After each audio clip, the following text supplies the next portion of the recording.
พระอาจารย์พระพยอมท่านพระครูครูเทศอย่างนี้ตุลุงทองอีกท่านพระครูปริยัติยานุศาสตร์ก็อย่างว่านะตามธรรมดาแมลงมาประมาณสัก3 โมง 4 โมงแต่มาได้นั่งนั่งแจกกับท่านพระครูปริยัติยานุศาสตร์แต่ว่าณบัดนี้บัดเดียวนี้มันเป็นอย่างที่ว่ามันฮ้อนอย่ายอมทางใดมันฮ้อนก็เลยบ่ได้ได้จ่าเลยลาป่วยพ้นไปลาป่วยพ้นไปหลายวันนักแก่ละที่ลาป่วยก็ยังไม่ได้ก็ยังติดต่อกันอยู่เขาว่าอันเถอะยังติดต่อกันอยู่ก็ไม่ได้ทิ้งไว้อย่างไปไหนติดต่อท่านพระครูปริยัติยานุศาสตร์อยู่ต่างประเทศนั่งออนไลน์กันถามไทยกันพูดสาวิจารณากันเป็นเรื่องของธรรมะธรรมโมอย่างนี้เป็นประจำทุกวันแต่ว่าอากาศมันร้อนน้ำไปก็อย่างที่เคยบอกญาติโยมด้วยสมณะสาลูกต้องห่มจีวรให้เรียบร้อยเพราะเขาต้องเคารพในบูตรประธรรมพระสงฆ์แต่งตัวเรียบร้อยห่มผ้าจีวรให้เรียบร้อยถึงจะได้มานั่งกับท่านพระครูเจ้าพระครูปริยัติยานุศาสตร์มันร้อนน้ำไปก็เลยอารมณ์มันมีความหมายก็เลยเป็นหน้านั่งนั่งจ่าก็ลาเพิ่นไปเพิ่นก็ได้ดำเนินคนเดียวโดยขาดจะมาไป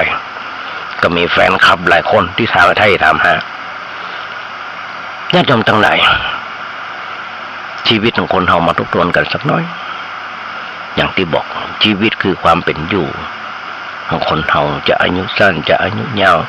จะสุขสบายดีเร็วแตกต่างกันไปตามอำนาจแห่งกรรมที่จำแนกเพื่อเป็นไปกรรมโมนาวัตติโลโกสัตว์โลกย่อมเป็นไปตามกรรมญาติโยมลองกึกก่อนสักหน่อยย้อนไปจังที่บอกว่า7 วันอันตรายปีนี้รู้สึกว่าจะหนักกว่าปีที่แล้วเพราะว่าการเจ็บไข้ได้ป่วยหลังจากสงกรานต์แล้วก็มีโรคภัยไข้เจ็บมาเบียดเบียนแหมอย่างเช่นโรคโควิดเข้ามาแหมแต่ว่ารักษาได้มีแหมหลายโรคที่รักษาบ่ได้ก็มี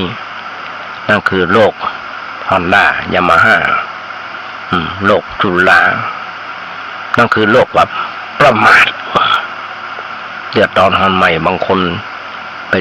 ไปอยู่โรงพยาบาลจากวันนั้นจนถึงวันนี้ยังบอกออกเรื่องพอเมาขับรถขับราอย่างต่างๆเตือนกันแล้วบอกกันแล้วปีนี้รู้สึกว่าหนักกว่าปีที่ผ่านมาตามสถิติเนี่ยญาติโยมทั้งหลายเปิดถึงบอกจำแนกกันไปตามกรรมของใครของมันเพราะอย่างเพราะมนุษย์คือผู้มีจิตใจสูงด้วยคุณธรรมชีวิตมนุษย์วันประจำวันหนึ่งนะวันหนึ่งนั้นเพื่อชีวิตเพื่อสังคมเป็นต้นเหตุของมนุษย์ยังดำเนินอยู่ก็ยังอาตมาเคยบอกญาติโยมทั้งหลายว่าชีวิตประจำวันของคนเฮาบางครั้งเฮาจัดงานเลี้ยง อย่างยิ่งแล้วเช่นเลี้ยงวันเกิดเชิญคนมาเป็น10เป็น100แต่เวลาเขาไม่สบายเกิดวิวาทบาดบางกันมาไปนอนอยู่ห้องยาคนเดียวบ่มีไผไปเยี่ยมไปใจเขาเลยเพื่อนที่เขาเคยเชื้อเชิญมากินเลี้ยงวันเกิดเขากินเลี้ยงแต่งงานของเขามีก็ลูกกับเมียกับพ่อกับแม่ที่ไปเอี่ยวไปหาเขาที่โรงพยาบาลเพื่อนที่เขาเชื้อเชิญมานั้นหายหน้าหายตาไปหมดเพื่อนก็อ้างมาต่างคนต่างมีภาระหน้าที่ก็ว่ากันไปญาติโยมทั้งหลายแม้ชีวิตมีเพียงทุกคนบ่เกิน100 ปีเกินไปก็มีพ่องแต่ก็น้อยนักแต่ก็น้อยนักอย่างที่เคยบอกแต่มันก็น้อยนักชีวิตของคนเรามันน้อยนักญาติโยมทั้งหลายภารกิจหลายหลากนานับประการของชีวิตเขาไม่มีวันหมดวันสิ้นเมื่อใดตราบเท่าที่ยังชีวิตอยู่โอกาสทองของชีวิตคืออย่างญาติโยมส่วนดำทั้งหลายพระพุทธเจ้าเพิ่นบอกไว้ว่าคำเดียวเน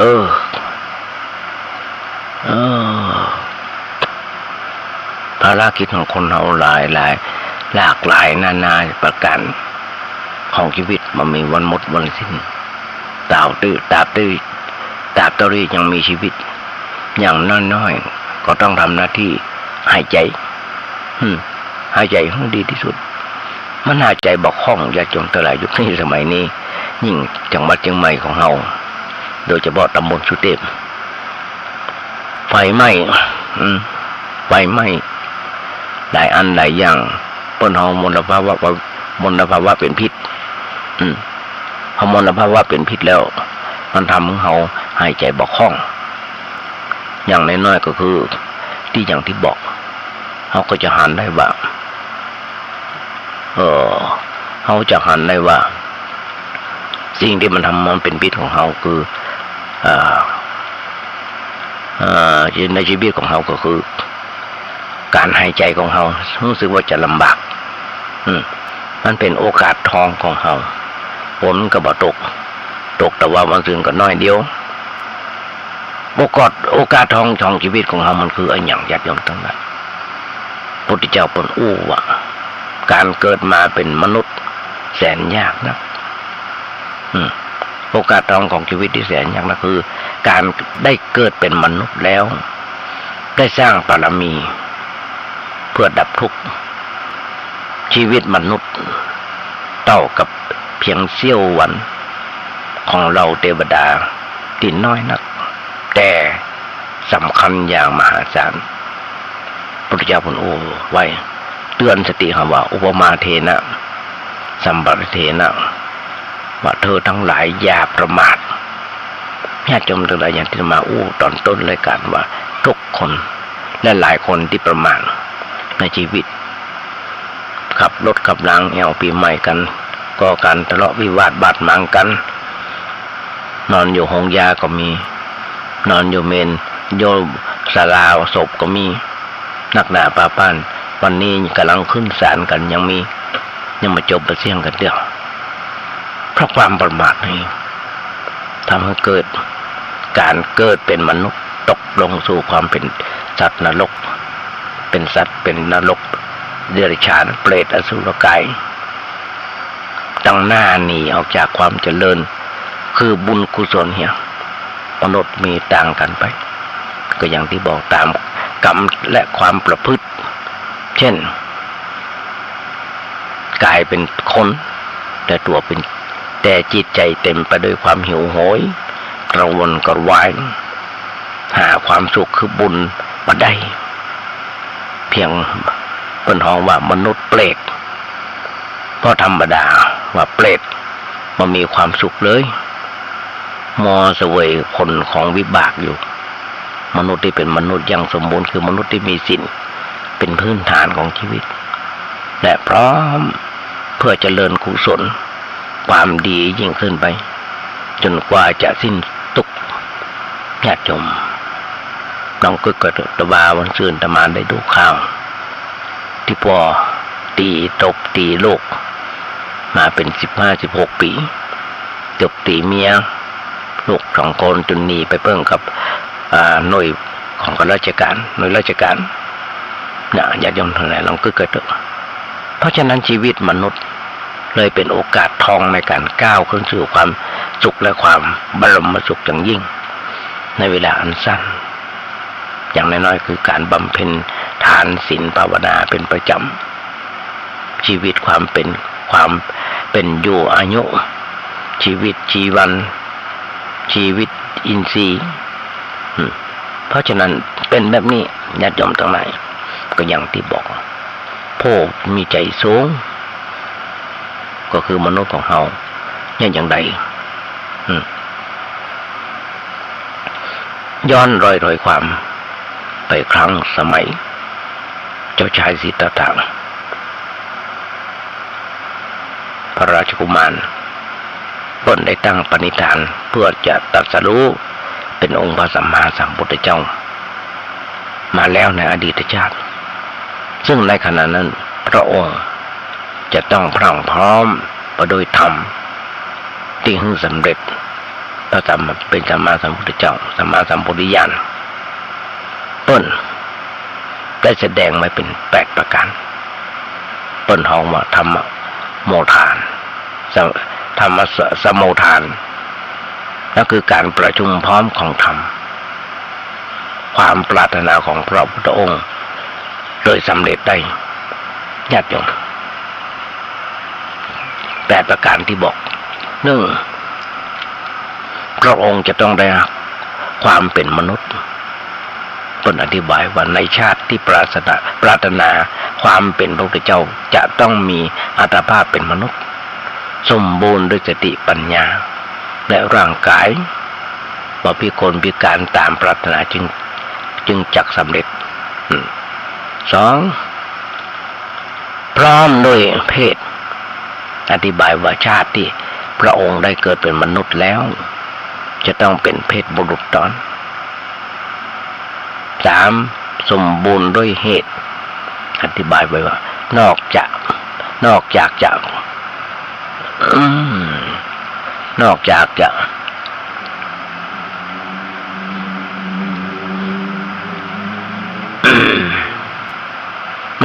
จะเป็นมนุษย์ที่เป็นเพศชายแล้วจะต้องมีบารมีสมบูรณ์พร้อมเพื่อจะเป็นพระอรหันต์ในชาตินั้นแต่ท่านยังบ่พอใจเตื้อในความเป็นพระอรหันต์ในชาตินั้นปรารถนาเป็นพระสัมมาสัมโพธิญาณตอน4นอกจากเป็นมนุษย์เพศแล้วอย่างสมบูรณ์แล้วด้วยเหตุที่จะเป็นพระอรหันต์ในชาตินั้นแล้วท่านจะต้องได้ปะกับพระสัมมาสัมพุทธเจ้าและได้ตั้งความปรารถนาในสำนักพระสัมมาสัมพุทธเจ้าตอนนะในชาตินั้นในชาตินั้นเพิ่นมีคุณสมบัติครบทุกประการดังที่โอมาแล้วนอกจากจะได้ปะกับพระพุทธเจ้าแล้วในขณะที่ตั้งความปรารถนาพุทธภูมินั้นเพิ่นก็จะตั้งอยู่ในเพศของนักบวชในพระศาสนาของพระพุทธเจ้าหรือบวชในศาสนาในดาบทปริภาชกอย่างใดอย่างหนึ่ง6ในชาติที่ปรารถนาภพภูมินั้นจะต้องถึงพร้อมด้วยคุณบนต้องได้สมาบัติ8และอภิญญา8บทนี้สมาบัติ8อภิญญา5นี่จะต้องได้เก็บไว้แล้วไปถามท่านพระครูปริยัติยังศาสตร์ไว้มาให้ญาติโยมฟังมาอธิบายให้ญาติโยมฟังวันนี้ขอแปะไว้ก่อน7เพิ่นจะต้องมีการกระทำอันยิ่งใหญ่คือในชาตินั้นจะต้องมีทำการอันยิ่งใหญ่เพื่อบูชาพระพุทธเจ้าเช่นสุเมธาดาบทบริจาคชีวิตของตัวนอนบนร่องน้ำอันชุ่มด้วยน้ำและโคลนเมื่อพระพุทธเจ้าพระนามว่าดิธีปังกรและมูสงเหยียบเสด็จเหยียบเสด็จเดินข้ามความปรารถนาของท่านจึงจะสำเร็จได้8เป็นผู้มีฉันทะแรงกล้าคือมีความรักความพอใจอย่างแรงกล้าที่จะมีความอุตสาหะแสวงหาพระโพธิญาณอย่างยิ่งบ่ย่อท้อต่ออุปสรรคเปิ้นโอ้ไว้ว่าแม้หากว่าจักรวาลทั้งสิ้นจะล้นเต็มไปด้วยน้ำผู้ปรารถนาพุทธภูมิก็บ่หวาดหวั่นและบ่หวั่นไหวมีความพอใจในอริยบุอุตสาหะอย่างแรงกล้าในการที่จะว่ายน้ำในการที่จะว่ายน้ำจากฝั่งหนึ่งไปแห่งฝั่งหนึ่งไปแห่งจักรวาลหนึ่งไปยังแห่งฝั่งหนึ่งของจักรวาลได้ญาติโยมองค์พระสัมมาสัมพุทธเจ้าบอกว่ามีผู้ปรารถนาภพภูมินี้ถึงพร้อมด้วย8ประการก็จะพยากรณ์ว่าผู้เนี้ยจะเป็นพระพุทธเจ้าในระยะเวลาอันเมื่อเท่าใดในอนาคตพระเจ้าจะพยากรณ์ว่าได้ตรัสรู้เป็นพระสัมมาสัมพุทธเจ้า ณ เมืองใดต้นไม้ต้นใดเป็นต้น หากว่าคุณสมบัติดังที่อู้มาแล้วนั้นบัครบสมบูรณ์พระองค์ก็จะไปมาถึงกับทรงพยากรณ์เพราะฉะนั้นเป็นแบบนี้ญาติโยมทั้งหลายมีแฮมนักในเรื่องนี้ต้องฟังจากบาอาจารย์ญาติโยมทั้งหลายที่อู้ญาติโยมฟังมาเนี่ยเอาครูบาอาจารย์เป็นมาอู้มาจากเนี่ยฟังหลายคนหลายท่านที่ได้ส่งธรรมภาพที่เขาเป็นเพื่อนกันในกลุ่มเป็นเพื่อนกันในกลุ่มเหมือนกันญาติโยมทั้งหลายคำสั่งสอนสั่งเสียของพระสัมมาสัมพุทธเจ้าเปิดได้สั่งไว้ว่า1ภัยจะทำก็ได้บาทำก็ได้ทำก็ได้บาทำก็ได้บาทำก็บ่เป็นหยังภัยทำก็ได้ดีก็ดีกับตัวเก่าภัยบาทำก็ตามใจคนเงาทำความดีญาติโยมทั้งหลายภัยทำคนนั้นได้ภัยบาทำคนนั้นก็ไปได้ เป็นกรรมสั่งเสียใครก็ทำตามผลเสียจะมีหนักกว่าแต่คำสั่งเสียภัยบาทำตามผลเสียมันจะหนักกว่าเพราะฉะนั้นพระพุทธเจ้าสั่งสอนพระธรรมมา45 ปีไปทำตามก็สุขนักไปทำตามก็สุขน้อยแต่ก่อนที่พระองค์จะเสด็จดับขันธ์ปรินิพพานกุสินารานครทรงเลือกคำสั่งสอนไว้เป็นเสมือนคำสั่งเสียญาติโยมทั้งหลายในธรรมปฏิบัติสูตรซึ่งเป็นพระสูตรหนึ่งที่สำคัญที่บันทึกเป็นเหตุการณ์ก่อนปรินิพพานอย่างละเอียดไว้อย่างละเอียดคำสั่งเสียสุดท้ายนั่นคือปิดวาจาต้นหาว่าปัจฉิมโอวาทต้นบอกว่าสังขารทั้งหลายมีความเสื่อมสลายไป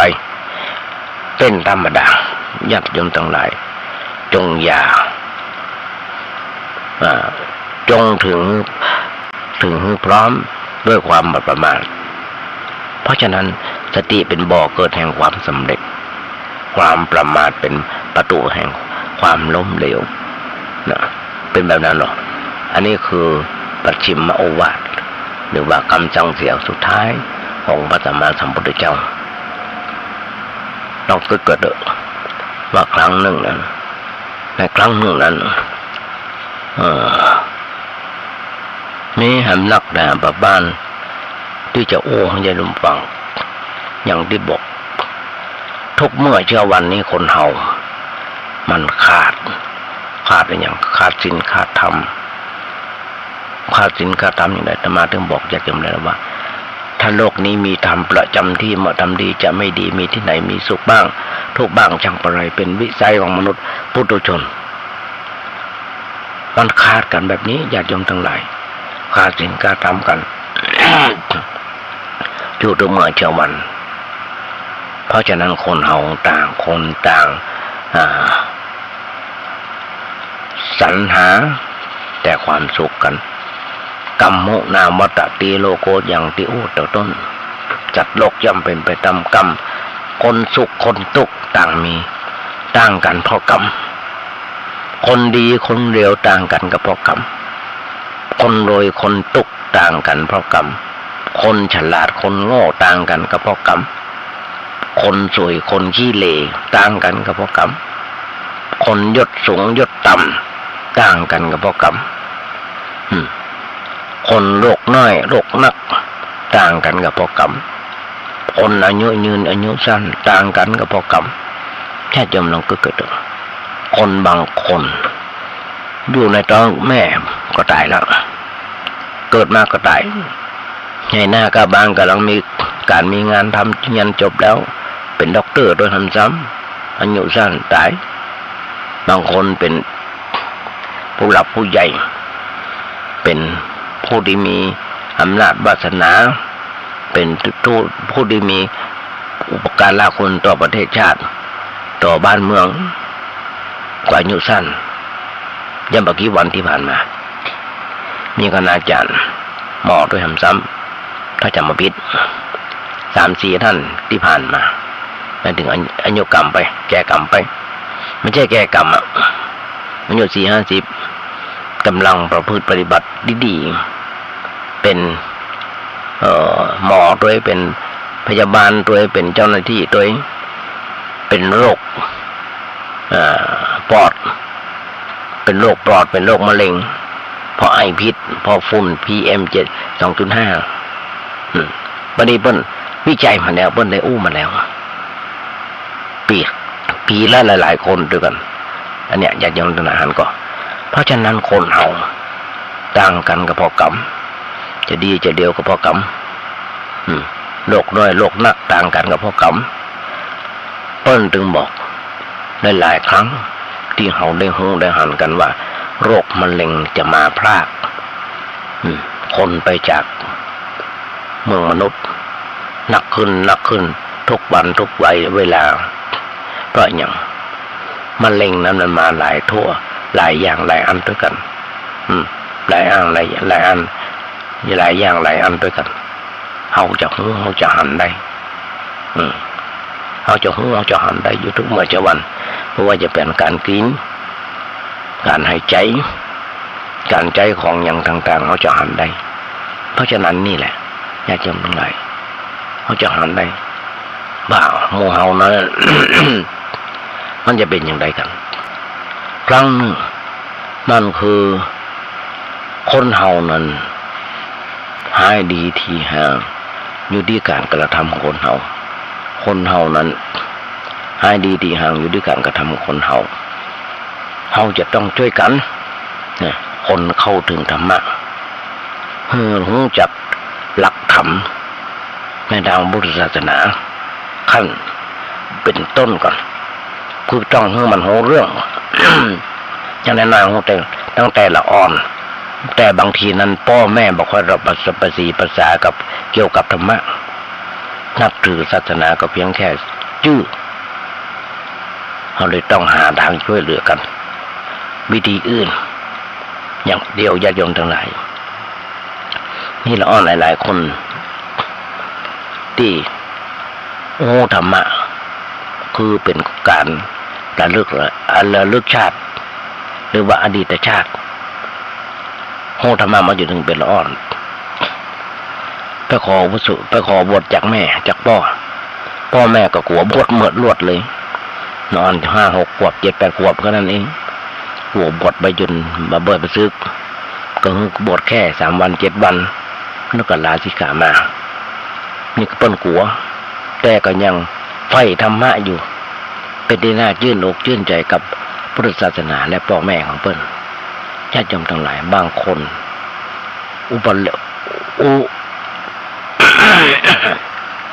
บางคนประหลาดพ่อแม่ได้เสี่ยมสอนและขยายใจความบ่ถูกบ่ต้องหลายอันหลายอย่างถึงกับขึ้นฟ้องร้องกันตอนนี้เพราะฉะนั้นบ่นับถือศาสนาไม่ถึงเป็นแค่ชื่ออย่างที่บอกต้องช่วยกันโดยวิธีอื่นวิธีที่ช่วยกันนั้นคือว่าเราจะต้องสอนให้เข้าถึงพระศาสนาในวันที่ป้นหยุดเล่าเรียนในวันอาทิตย์ก็ดีหยุดการเรียนเอาไปโรงเรียนพ่อแม่ก็ควรจะนึกว่าลูกเขาว่างจากการเรียนวันอาทิตย์วัดไหนเพื่อมีการสอนพุทธศาสนาผู้ละอ่อนอย่างเมื่อกี้วันที่ผ่านมาบอกว่าจะหลายๆวัดหลายๆบางจะมาหันได้จำได้ทางวัดสระปีทางวัดเวลุวันหรือว่าทางวัดโซดาก็มีการบวชพักฤดูร้อนแต่มาก็ได้ส่งหลานบ่าวไปคนบวชได้3 วันก็ยังดีปนบวชกัน3 วันได้ลาสิกขาไปแล้วอันนี้เป็นการเก็บละอ่อนไปได้อ่อนไปหายไปขาดกันมันได้ไปสามเลเล่นน้ำเล่นท่าตกน้ำตกท่าตายกู้ปีญาติโยมตรงไหนมีการตายในเรื่องของการตกน้ำตายจมน้ำตายนักหนาประปานเพ ราะฉะนั้นเอาลูกไปฝากไปให้เพื่อให้เขาถึงธรรมะโอ้ไว้เอาไปใจแก้ปัญหาในชีวิตประจำวันต่อไปความจริงเวลาเนี้ยมีการศึกษาก้าวหน้าการศึกษามันก้าวหน้าถึงขั้นมหาวิทยาลัยแต่ว่าในการเรียนนั้นมันมีการสอนธรรมะนี่น่าห่วงญาติโยมทั้งหลายมันมีการสอนธรรมะให้คนเกิดความรู้ความเข้าใจเมื่อเขาบอกรู้จักเอาธรรมะมาบอกรู้จักเอาธรรมะต้นกับบอกรู้จักปรงของนักรู้จักปล่อยจักวางก็หนักอยู่ตลอดเวลาคนเฮาถ้าแบกของหนักแล้วมันบ่ปรงบ่วางลงเฉพาะนั่นก็เดินเอียงไปตอนนี้บาหนักของอยู่ข้างนึงมันก็เอียงถ้าหนัก2 บามันก็สุดอันนี้เป็นหน้าเป็นห่วงญาติโยมทั้งหลาย หลักศีลหลักธรรมเราได้บทมาหลาย10 ปีมานี่ท่านผู้หลักผู้ใหญ่ในบ้านในเมืองของเฮาแม้กระทั่งหลักพุทธศาสนาการไหว้พระหับศีลอาราธนาศีลนาธรรมอย่างต่างๆมาจ้างกันว่ากันกุมะมะเป็นที่น่ารำคาญบางครั้งแค่คำถวายพระถวายอาหารถวายสังฆทานมาได้ก็มาจ้างกันแม้กระทั่งกำหนังสือแล้วยังอ่านบ่ถูกเลยเป็นแบบนั้นจริงๆญาติโยมทั้งหลายบางคนเป็นแบบด็อกเตอร์บุญ อ่านหนังสือเป็นกุมะมะมาเข้าใจกันนี่เป็นที่น่าสังเวชญาติโยมทั้งหลายอาตมาได้อ่านได้จดไว้หลายอันหลายอย่างเพิ่นบอกว่าจดไว้แล้วเอาไว้ที่ไหนบอกโอ้ความคิดที่ดีเพื่อจิตวิญญาณกรรมดีเพื่อพบเพื่อชาติโลกมนุษย์เฮาเลือกเกิดเองได้บ่ได้ความศรัทธาหรือว่าความเชื่อความเชื่ออย่างเรื่องในเรื่องพระพุทธเจ้าเชื่อในเรื่องพระธรรมเชื่อในเรื่องพระสงฆ์ต้องเป็นพระสงฆ์นะที่บ่เอาธรรมของพระพุทธเจ้าไปแลกลาภยศสรรเสริญบนห้องอดีตกราบแต่ก็มีมาน้อยญาติโยมทั้งหลายที่เอาพระธรรมคำสอนของพระสัมมาสัมพุทธเจ้าไปแลกญาติโยมทั้งหลายทุกเมื่อเช้าวันหลายคนว่าบาอาจารย์ตั้งแต่อาตมาเกิดมาบวชมาตั้งแต่มีมาเมื่อน่ะเปิ้ลมาได้เอาธรรมะไปแลกเอากับสินจ้างรางวัลแม้กระทั่งพระพุทธเจ้าเฮาเองเปิ้ลได้อู้ไว้ได้บอกไว้เปิ้ลแจกฟรีอาตมาก็ขออู้ตัวเก่าเนี่ยอยากจะฟังว่าอาตมาได้ลงทุนทำห้องส่งก็บ่เคยรบกวนญาติโยมทั้งหลายแล้วท่านพระครูเจ้าวาดบ่เคยให้เงินเดือนอาตมาบ้างแล้วญาติโยมบ่เคยให้เงินเดือนอาตมาบ้างบาดนั่งจัดรายการวิทยุนี้จะเงินเดือนต่ออันตัวอีค่าน้ำค่าไฟเฉพาะคอมตรงตัวก็เกือบแสนแล้ว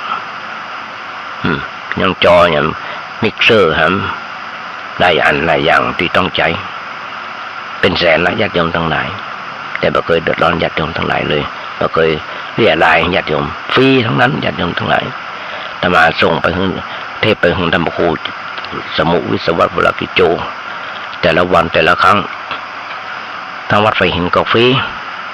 เปิ้ลก็ใช้ฟรีก็เปิ้ลก็ทำงานฟรีสถานี 104.5 ของวัดไฟหินเป็นสถานีเพื่อพุทธศาสนาเป็นการเผยแพร่พุทธศาสนาโดยตรงบ่มีสินจ้างรางวัลไม่มีเงินเดือนสักคนเพราะฉะนั้นนี่คือฟรีตามที่พระพุทธเจ้าได้สั่งได้สอนไว้เนี่ยญาติโยมทั้งหลายคนเฮานั้นความจริงคนเฮามันต้องอ่านธรรมะทุกวันฟังธรรมะทุกวันอาตมาก็ส่งให้ถึงวันจาก 4 โมงมาแล้วจนถึง 2 ทุ่มพิมพ์เข้าไปว่าเน้นน้อยสังเดือของวัดประแดงญาติโยมก่อยปากกันนะฟังธรรมะทุกวัน ส่งทั้งถึงเวลาถึงวันแต่ว่าสมัยก่อนลำบากอย่างตะบาหนังสือก็บอกค่อยมีอ่านขนาดอยู่ก็ห่อใจแต่ยังมีในอ่านบ้านตะมาบอก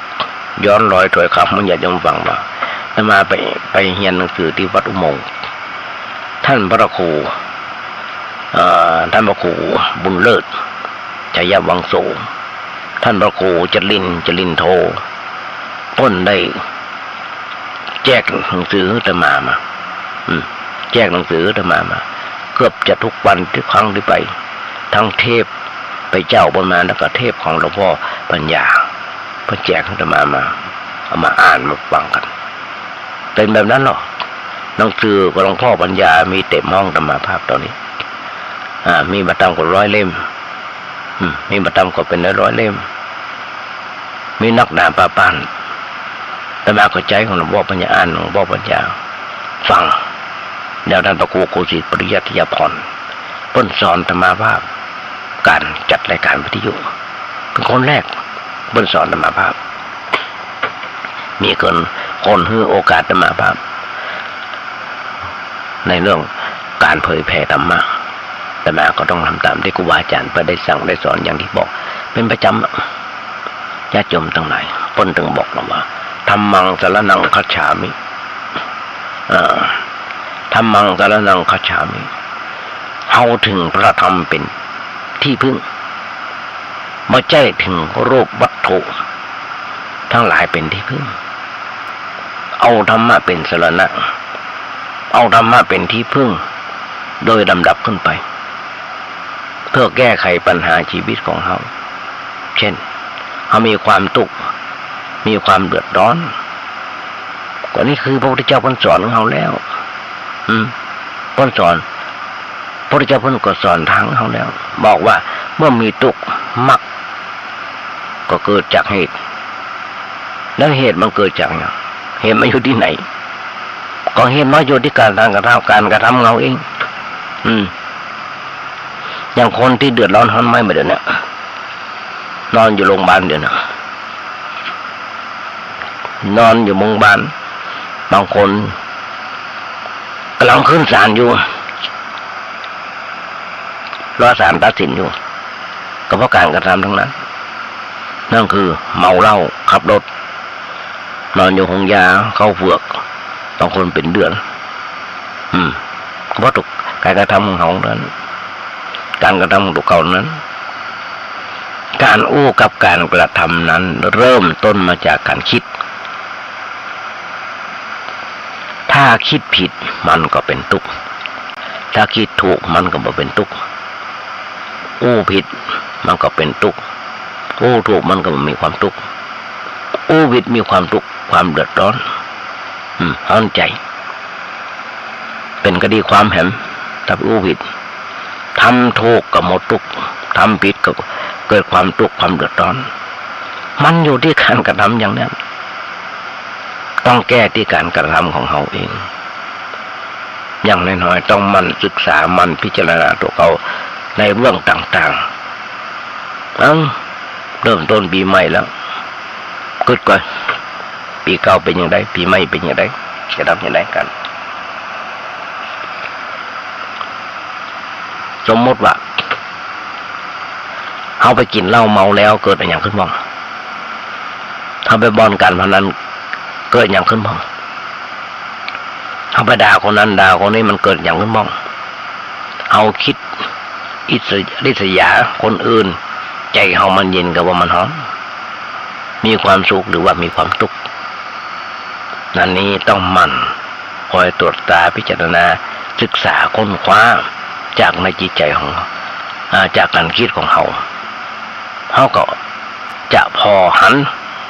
ความจริงในเรื่องนี้หนักขึ้นหูเรื่องเข้าใจเรื่องถูกต้องเขาเอาหลักนี้มาปฏิบัติเพื่อจิตใจเขาโปร่งอยู่ด้วยคุณธรรมด้วยคุณธรรมบางครั้งพระสงฆ์องค์เจ้าก็เหมือนกันมีบ่น้อยที่บัดโปร่งบรรยุด้วยคุณธรรม อย่างอาตมาได้หันข่าววัดป่าวัดหนึ่งจำชื่อบ่ได้มีพระสงฆ์องค์หนึ่งมีพระองค์รูปหนึ่งไปกราบนอนน้อยที่เชื่อมจิตได้วัดถึงกับอเปหินั่นคือไล่ออกจากวัดไล่ออกจากวัดโดยสมณะสารรูปแล้ว227มันน่าจะกราบนอนมาถูกต้องมาหันตัวก็เลยต้องถูกในประเทศแล้วจะไปอยู่ที่ไหนไปอยู่ที่ไหนแล้วใครจะฮับไปจะหูท่านก็ญาติโยมทั้งหลายปัญญาขาดสติขาดปัญญาขาดสมณะสารูปมันนึกถึงตัวเก่าว่าตัวเก่านั้นเป็นผู้มีสิ่งมันนึกถึงหน้าครูบาอาจารย์มันนึกถึงพระอุปัชฌาย์ที่เปิ้นบวชเปิ้นถามหมดแล้วความเจริญในพุทธศาสนาอยู่ที่จิตใจคนญาติโยมทั้งหลายผู้นับถือพระศาสนาจะเจริญด้วยคุณธรรมเจริญด้วยการละอายบาปเจริญด้วยความกลัวบาปเจริญด้วยความเมตตาเจริญด้วยขันติ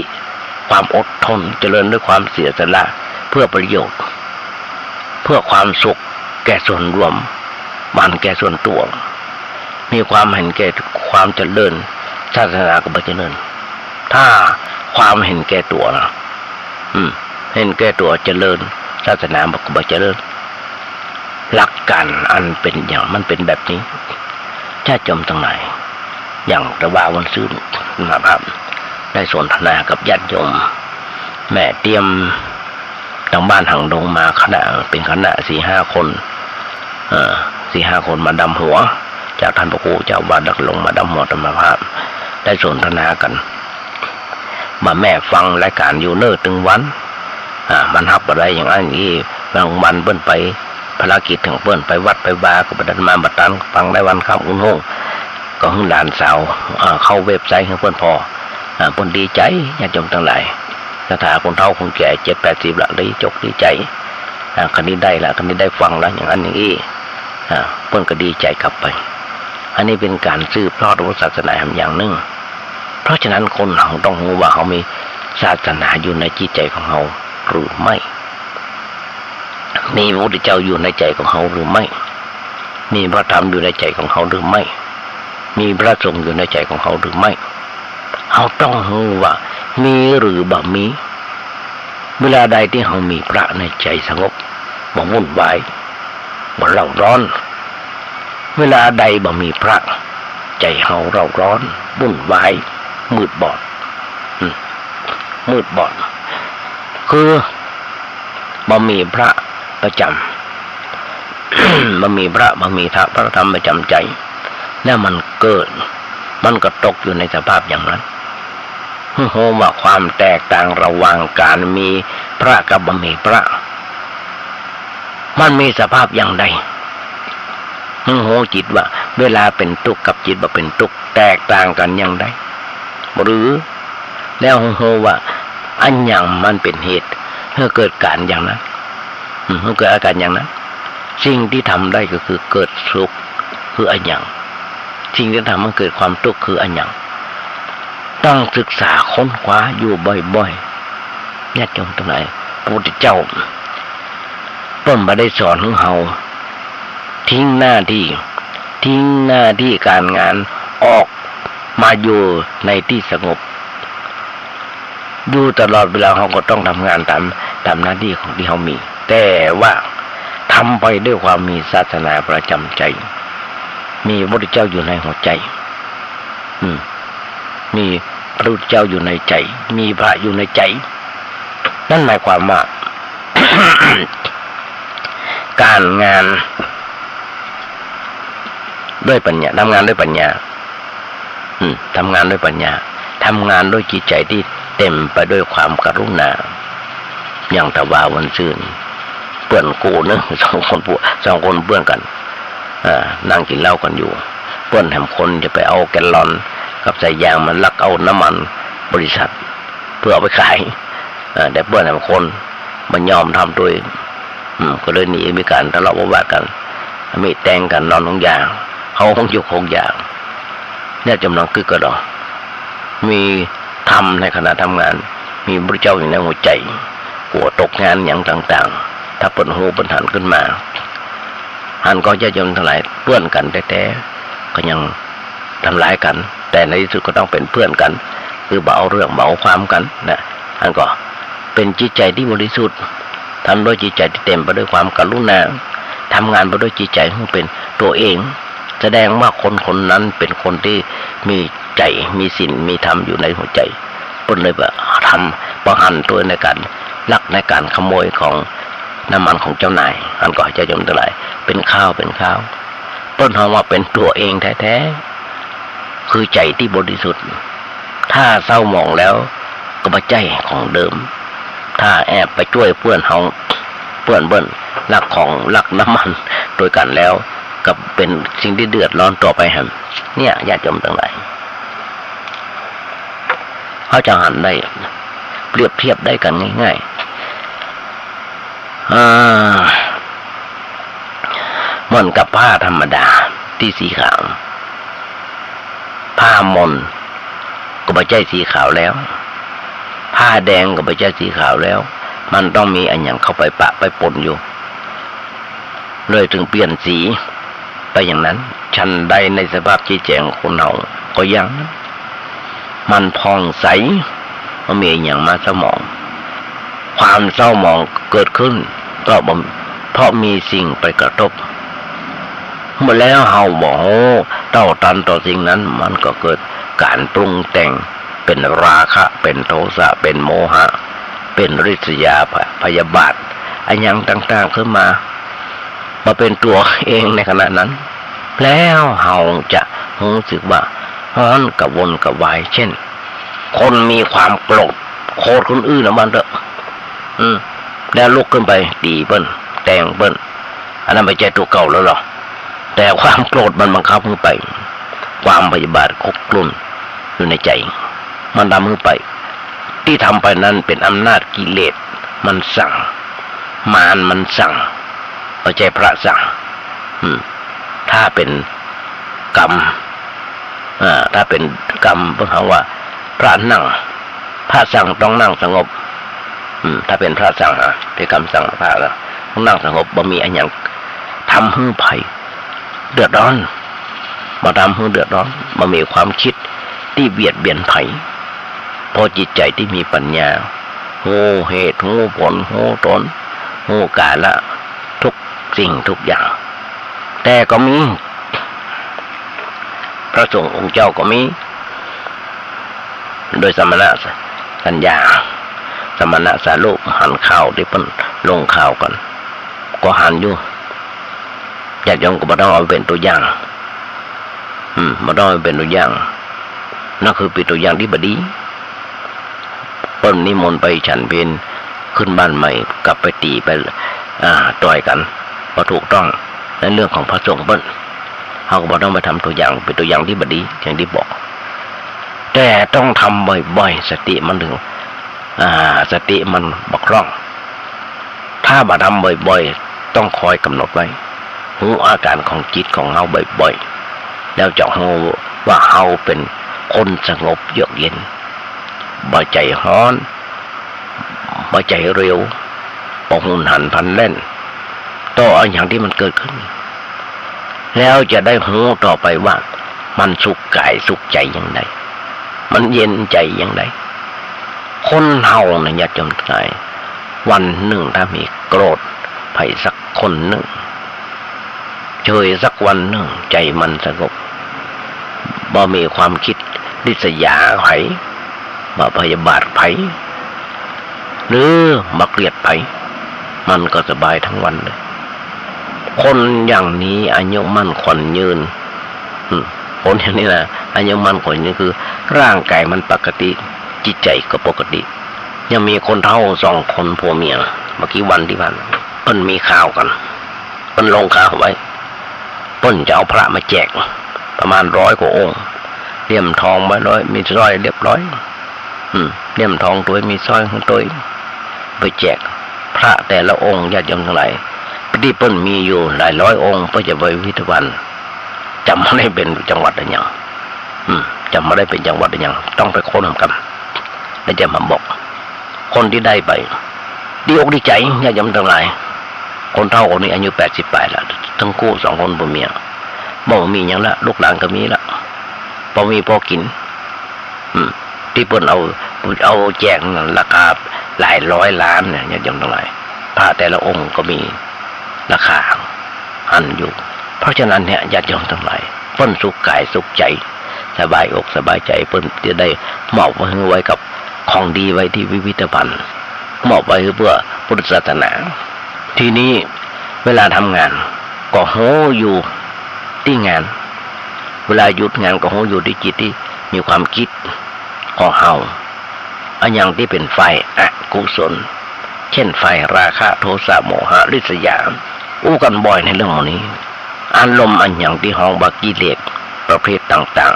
ๆคนเฮาควรจะรู้จักมันไว้พออย่างเกิดก็โหเช่นจะโคตรเนอจะเกลียดเนอจะริษยาเนอก้อยว่ามันไว้ห้ามไว้พอมันจะเกิดขึ้นเฮามาเอาไล่มันออกไปบ่อยๆทำเมินเข้าจิตคล่องพอมันคล่องแล้วก็บ่เกิดบ่กล้าหัวบ่กล้ามาแล้วมันมาทีไรเฮาไล่มันออกทุกทีหรือว่าปัดมันไปเหี้ยมันก็มาเฮาแล้วความโกรธความเกลียดความอิจฉาริษยาอย่างต่างๆเฮาก็อยู่ได้อย่างสงบทุกๆกาลเวลาทุกเวลาโอ้ยบัดน้ำลักสู้ต่อไปขณะที่เฮายังมีใจสงบนั่นแหละพระมีในใจเฮาศาสนาอยู่กับเฮาการรักษาพระศาสนาก็คือการรักษาตัวเฮาให้มีจิตใจสงบโหขอไว้เด้อหูเต้าหูตันต่อปัญหาของชีวิตอันอย่างเกิดขึ้นเฮาก็แก้ได้บ่ต้องไปแอวคนบานสารกล่าวบ่ต้องไปขอไผ่สะเดาะเคราะห์ความทุกข์ความโศกของเฮาเป็นหมอของเฮาเองได้แต่เฮาแก้ของเฮาแล้วแก้ของเฮาเองโดยปัญญาด้วยปัญญาของพระพุทธเจ้าไม่ต้องไปแก้ให้คนอื่นเพิ่นทำคนที่ให้คนอื่นทำให้คือยังบอกว่าตัวเองเป็นอะไรอย่างเลยต้องไปขอร้องสะเดาะเคราะห์สะเดาะโศกน้อยอย่างนี้เป็นตัวอย่างเฮาสะเดาะเคราะห์เฮาเองด้วยปัญญาของเฮาด้วยสติของเฮาแล้วสิ่งนั้นมันบักกระทบเมื่อเกิดปัญญาต่อไปนี่แหละคือประโยชน์ของพระศาสนาญาติโยมทั้งหลายนักแต่มาถึงนึกออกเป็นคนที่ชอบเป็นคนเนี่ยเป็นเนนน้อยที่ขี้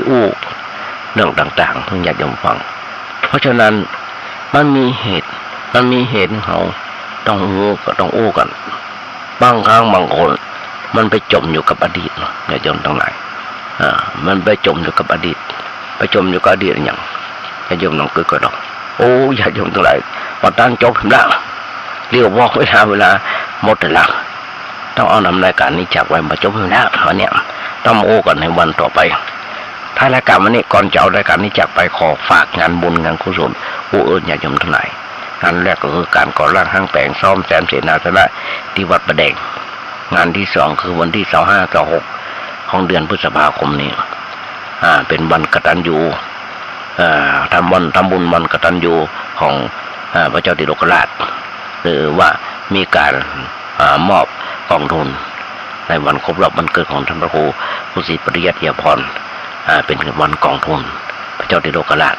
เพราะฉะนั้นฝากบอกบุญญาติโยมทั้งหลายมาร่วมทำบุญทุนทานด้วยกันในวันที่25-26จองมาจองให้โรงทานกันก็ได้หรือว่าจะรับเป็นเจ้าภาพในต่างๆโทรศัพท์ไปถามท่านพระครูเจ้าได้ท่านพระครูเบอร์ด้านพระครูเจ้าวัดมีเบอร์อยู่ว่า0818815690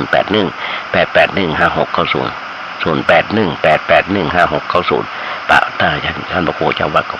บอกคนได้ถ้ารายการพระญาติโยมทั้งหลายกราบขอบคุณในน้ำใจของท่านพระครูสมุวิศวัตรวรกิจโจนายสถานีเจ้าอธิการ ที่เมตตาอาตมามีโอกาสได้ฝึกได้หัดในรายการนี้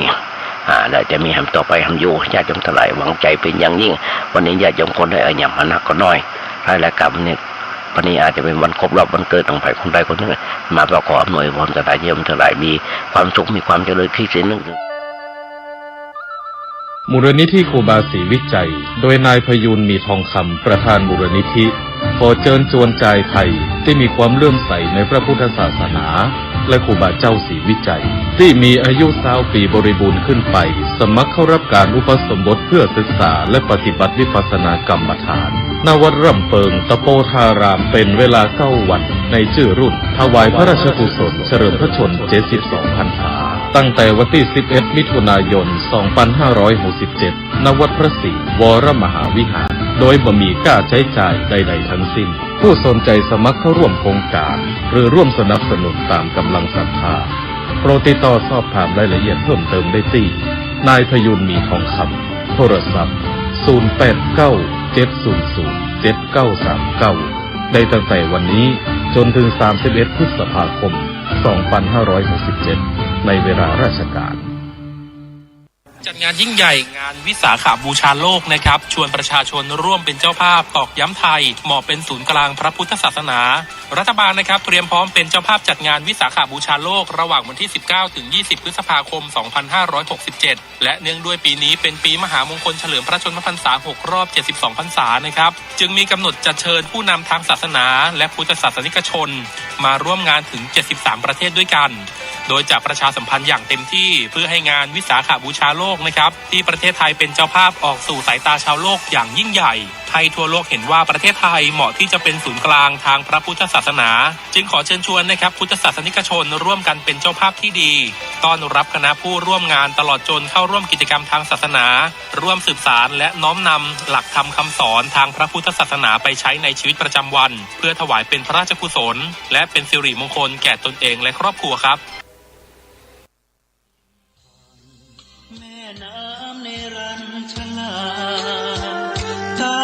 เงามาพฤกษ์โพต้นใหญ่พระโพ